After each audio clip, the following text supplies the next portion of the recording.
तीसरे दिन गेंदबाजों ने ऐसे उड़ाई अंग्रेजों की धज्जियां, फिर बल्लेबाजों ने संभाला मोर्चा।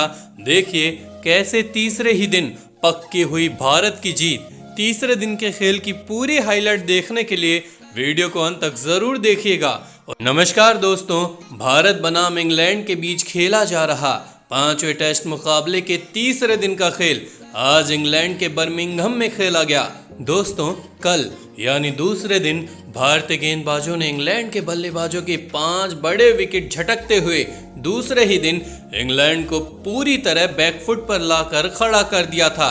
ऐसे में तीसरे दिन इंग्लैंड के नाबाद रहे दोनों ही बल्लेबाज बेन स्टोक्स और जॉनी बेस्टो आज एक बार फिर भारतीय गेंदबाजों का सामना करने के लिए मैदान में उतरे। आपको बता दें, दूसरे दिन के अंत तक इंग्लैंड ने 84 रनों पर ही अपने 5 बड़े विकेट गंवा दिए थे। ऐसे में आज इन दोनों ही खिलाड़ियों ने इसके आगे इंग्लैंड का स्कोरबोर्ड आगे बढ़ाना शुरू कर दिया। दोनों ही बल्लेबाजों ने संभल कर बल्लेबाजी करते हुए तीसरे दिन की शुरुआत की और स्कोरबोर्ड चलाए रखा। लेकिन एक वक्त के बाद जब ये दोनों ही बल्लेबाज पूरी तरह से सेट हो गए, दोनों ही बल्लेबाजों ने भारतीय गेंदबाजों के खिलाफ विस्फोटक पारी खेलनी शुरू कर दी और कुछ ही देर बाद जॉनी बेस्टो ने भारत के खिलाफ अपने धमाकेदार 50 भी पूरा कर लिया और साथ ही टीम को 100 रनों के पार पहुंचा दिया। टीम इंडिया का हर कोई गेंदबाज आज इन दोनों ही खिलाड़ियों के सामने बुरी तरह मार खा रहा था। ऐसे में अब इस साझेदारी को तोड़ना भारतीय टीम के लिए जरूरी हो गया था और दोस्तों, ये काम करके दिखाया टीम इंडिया के सबसे भरोसेमंद गेंदबाज शार्दुल ठाकुर ने। जी हां, 38वां ओवर लेकर आए शार्दुल ठाकुर ने और की चौथी गेंद पर इंग्लैंड के कप्तान बेन स्टोक्स को जसप्रीत बुमराह के हाथों कैच आउट करवाते हुए इंग्लैंड को छठा झटका दे दिया। आपको बता दें, बेन स्टोक्स 36 गेंदों में 25 रनों की पारी खेलकर आउट हुए। फिर अब जॉनी बेस्टो का साथ देने के लिए मैदान में उतरे Sam Billings. Ben Stokes out होने के बाद लगने लगा बेस्टो भी धीमी गति से बल्लेबाजी करते हुए टीम का स्कोर आगे बढ़ाएंगे। लेकिन दोस्तों, धीमी गति से बल्लेबाजी करने की जगह बेस्टो ने रन गति और बढ़ा दी और भारत के खिलाफ तूफान मचा दिया। बेस्टो का बल्ला आज आग उगल रहा था। बुमराह हो या शमी या फिर शार्दुल ठाकुर बुरी तरह बेस्टो के हाथों मार खा रहे थे। मैदान में चौकों छक्कों की बारिश हो रही थी। टेस्ट मुकाबले को मानो जैसे T20 बना दिया हो, क्योंकि हर ओवर से अब 10 से 15 रन निकल रहे थे और इसी के चलते जल्द ही इंग्लैंड ने 200 रनों का आंकड़ा भी पार कर लिया।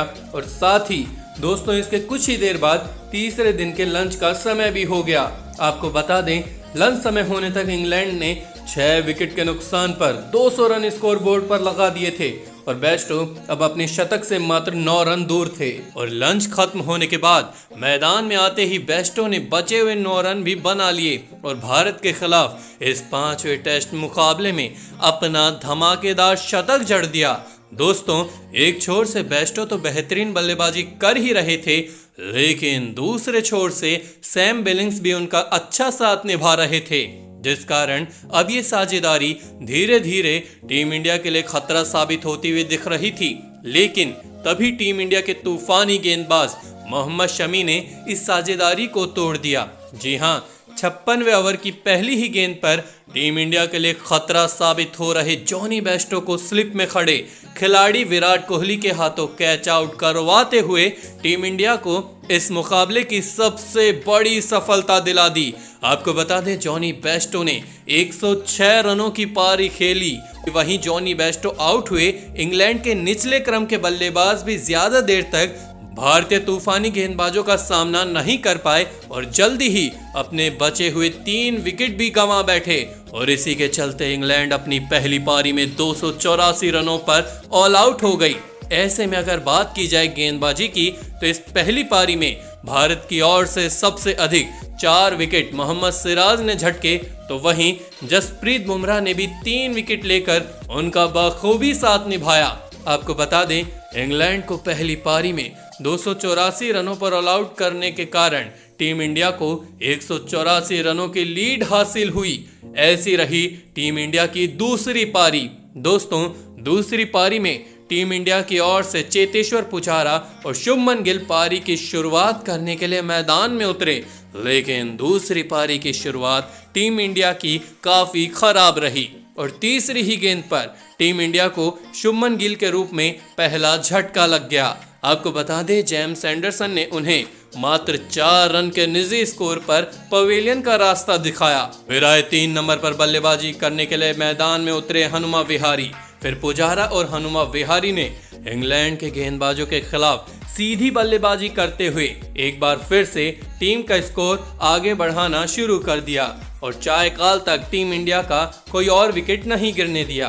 आपको बता दें कि चायकाल तक भारतीय टीम ने 1 विकेट के नुकसान पर 37 रन स्कोर बोर्ड पर लगा दिए थे। ऐसे में चायकाल खत्म होने के बाद एक बार फिर चेतेश्वर पुजारा और हनुमा विहारी इंग्लैंड के गेंदबाजों का सामना करने के लिए मैदान में उतरे, लेकिन चायकाल के बाद एक छोर पर खड़े हनुमा विहारी ज्यादा देर तक चेतेश्वर पुजारा का साथ नहीं दे पाए और 11 रन के निजी स्कोर पर अपना विकेट गंवा बैठे। आपको बता दें, स्ट्रेट बोर्ड ने उन्हें पवेलियन का रास्ता दिखाया। फिर अब पुजारा का साथ देने के लिए मैदान में उतरे किंग कोहली और आते ही उन्होंने एक शानदार कवर ड्राइव से अपनी पारी की शुरुआत की।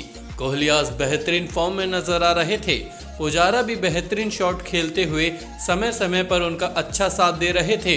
इसी के चलते टीम इंडिया ने जल्दी ही 50 रनों का आंकड़ा भी पार कर लिया, लेकिन किंग कोहली बेहतरीन शुरुआत मिलने के बावजूद एक बार फिर इस पारी को बड़ी करने में पूरी तरह से असफल रहे और 29वां ओवर लेकर आए बेन स्टोक्स की 5वीं गेंद पर स्लिप पर खड़े जो रूट को कैच देकर अपना महत्वपूर्ण विकेट गंवा बैठे।